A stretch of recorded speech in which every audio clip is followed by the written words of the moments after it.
How much time do you need to give a bourbon so you can charge twice the price for it? 9 months, apparently.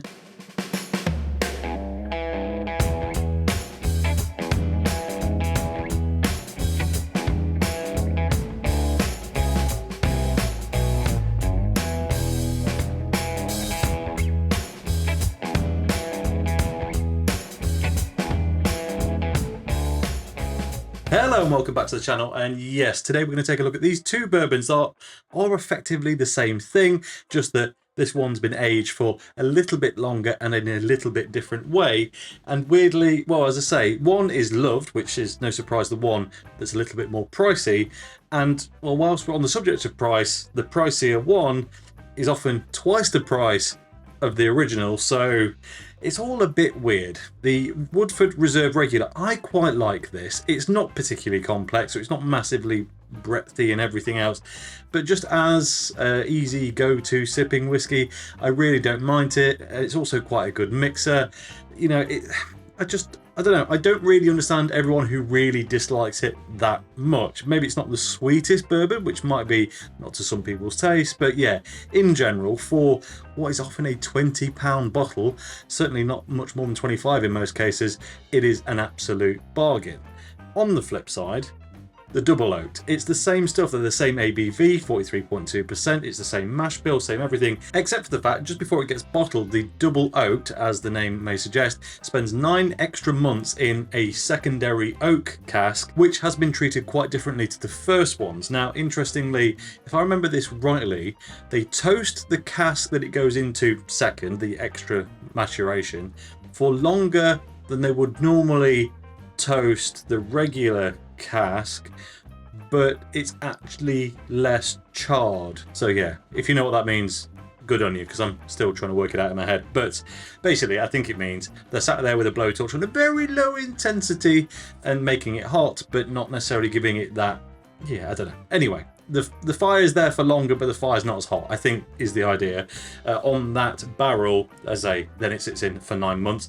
You will notice I have opened this. I did give it a tester a few days ago just to kind of get an idea of what I was going to say about it in this video. Generally speaking, I like to do reactionary videos. It's just this is what I'm thinking right here, right now. But I heard so much about how this was different that I needed to find out for myself, kind of with a bit of hindsight, and well, yeah, it's actually very, very different. So let's find out exactly how and why. So as I said, both of these 43.2% ABV, which is 86.4 proof. Interestingly, the UK bottles actually don't list the proof on here, but anyway, yeah, double that. So yeah, 86.4 proof on both of them.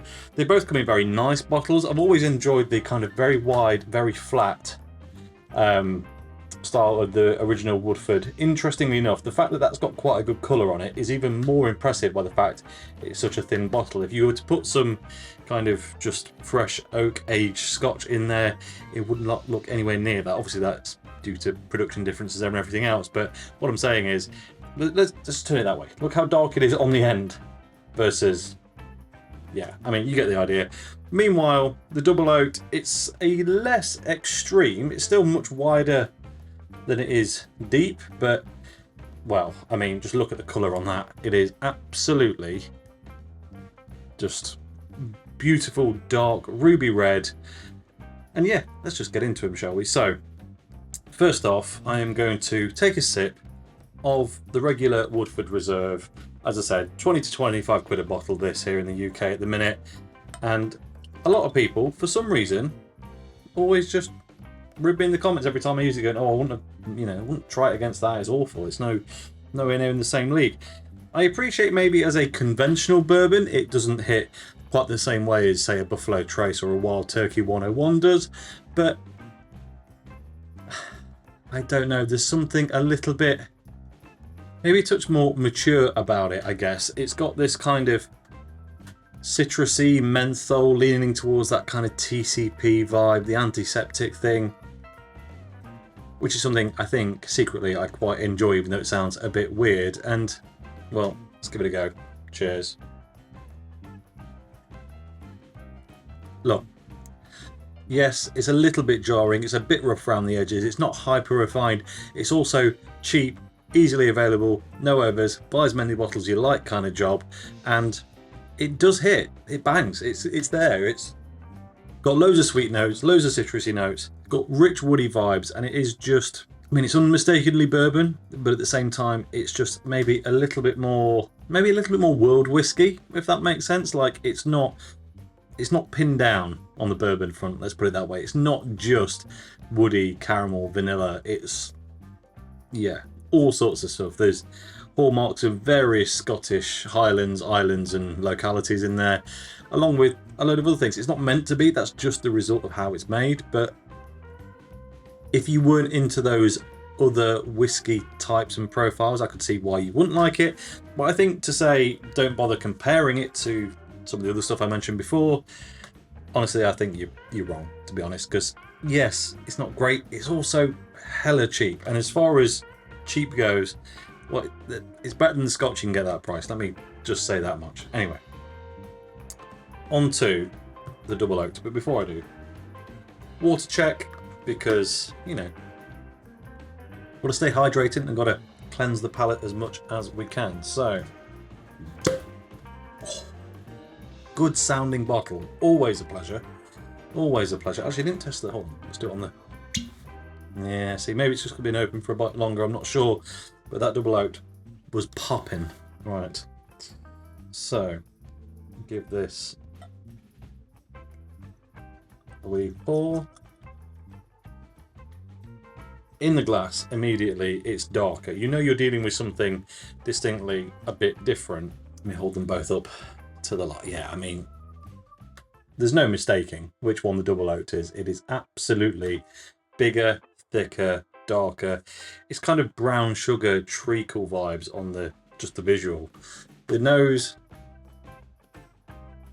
well, actually spikier. Now, this bottle hasn't been open very long, only a few days versus a few months for this bottle of Woodford. So, you know, the Woodford has had time to aerate a bit and mellow out and all that.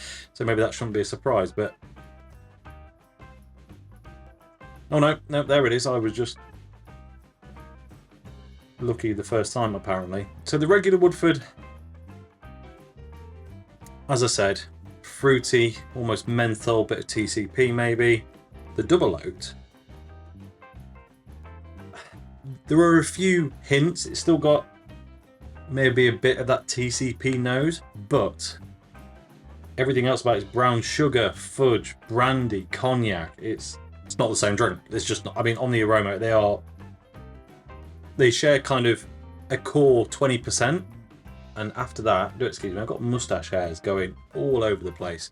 I attempted to tidy them up a bit, and it just made it worse. So do excuse me, but incredibly woody, as you'd probably expect, given that it spent time in various different wooden barrels, and it just, yeah, it's bigger, brasher, sweeter, and quite considerably sweeter on the nose as well. Let's go for a taste then. Cheers. Now you see, that's interesting, and I'd kind of made a bit of an assumption when I tried this the other day. I tried it on its own, not up against the regular. I did nose the regular to see how different they were, but I didn't want to drink both. It was just literally a tiny measure of the double oak, just to let it open up really and just see what it was about a bit, but without trying to, I guess, influence my opinion on them side by side as I'm doing now. And I have to say, my reaction now is the same as my reaction was when I first had a sip a few days ago. And that is, it's nice. In fact, it's really nice. In fact, it's a fantastic intro to bourbon or whiskey in general offering. It is rich, decadent, sweet. Certainly hits all the bourbon notes: vanilla, caramel, wood, oak. I should say all the base bourbon notes. You know, we're not off into the more extreme kind of leather, sandalwood, all that stuff. It's more accessible flavors. Kind of the root treehouse. The root treehouse. What on earth is that? The kind of the root basis for, well, accessible bourbon whiskey, really. The sweeter notes, in effect, and it's got them in leaps and bounds. There's a few more bits in there, kind of deep, kind of, you know, raisin, sultana, dried fruit, much more, again, kind of the fruitiness that you got on the regular Woodford, but doubled down, intense, had the water shrunken out of it, shriveled, sun-kissed. And despite how good that is, I really do think that the original actually has a bigger breadth of flavour. Not all of them are as nice or as easy to get your head around or whatever. Certainly a bit more spiky in parts. But the example I'm going to give, and it's not as kind of, it's not really a fair example, because the example I'm going to give is much more extreme in the differences. But you know how you've got Jack Daniel's number 7, and I'm sorry, it's not a patch on any of this stuff, right? So just hold my hands up. But bear with me. You've got Jack Daniel's number 7, and you've got Gentleman Jack. And Gentleman Jack is Jack Daniel's number 7, but it's been extra charcoal filtered one more time or two more times or whatever it is, so that it's really smooth and really drinkable. What we really mean is taking flavour away so that it's easy to drink for people who just don't have a whiskey palate, which is totally understandable. You've got to start somewhere. You've got to make some stuff easier for people who don't really know or understand the traditional, I guess, bourbon and whiskey flavour profiles. But as I said, I'm still a beginner at this. The whiskey stuff is new to me, relatively speaking. I'm just on a journey like everyone else. My reaction to this is a much better, richer, depthier, sweeter whiskey, and it's better if you are a novice, effectively, because you are going to like it more, the double oaked. It is twice the price, but you're just going to have twice the event if you're not quite sure how much you really like bourbon and some more challenging flavour notes. But it might be too smooth. It might be too easy to drink. It might be lacking a bit of bite. And actually, I'll tell you what does come across slightly disappointingly with it is because it's so deep, dark, rich, sweet, and everything else. You're expecting also the viscosity to go with it. These are both the same ABV. The thickness is effectively identical because it is the same starter thing. It's just this one sat around for a bit longer, but then been diluted to the same as this one. So there is, I'm sure there's minute differences in the viscosity, but really, no, they come across very similar because this has a lot of bright, sharp, characterful, fruity flavours that thinner, relatively speaking, thinner to a barrel strength, something or other. You know, it makes sense. It feels complete as a package at that, whereas this one feels thin just because the flavour profile matches something that should feel thicker, if that makes any sense at all. I'm definitely rambling a lot in this, and I don't really know why. This was just an interesting side-by-side because everyone keeps telling me how good this is and how bleh this one is. And the truth is, it's a time and place situation. It normally is, let's be honest. If I don't want to think about the whiskey that I'm drinking at all, and I just need to relax and de-stress and whatever else and just sit there, maybe talk, you know, maybe you're chatting over it with people who aren't whiskey drinkers, not chatting about the whiskey, just chatting, social situation, late at night, nightcap. You don't want to have them to be focusing on your drink too much. The double oaked is fantastic because you can take it all in very quickly and then it's gone, and there's no challenge with it. But you know, hot summer's day, barbecue going, nothing else to do, and I want something cheap just to be able to sip on and not worry if a fly lands in it or worry about what temperature it's at and everything else, and I can stick an ice cube in there if I want to. At half the price, the regular actually still kind of takes it. So I'm a bit torn, I have to say. I'm completely aware as to why the majority of people think the double oaked is better, but it's just better for more people. But it's definitely not better for everyone. So just consider what it is you like in a whiskey and yeah, go from there, really. Because yeah, they are very, very different, surprisingly. And the extra 9 months, it does something wildly different. It's worth doing, but is it worth you paying twice the price? Only if you want something relatively easier to consume. And I think I've said that enough times now, so we'll wrap the video up there. As always, thank you very much for watching. If you enjoyed this video, please like it. If you haven't already, subscribe if you'll be so kind, and I'll catch you next time. Cheers.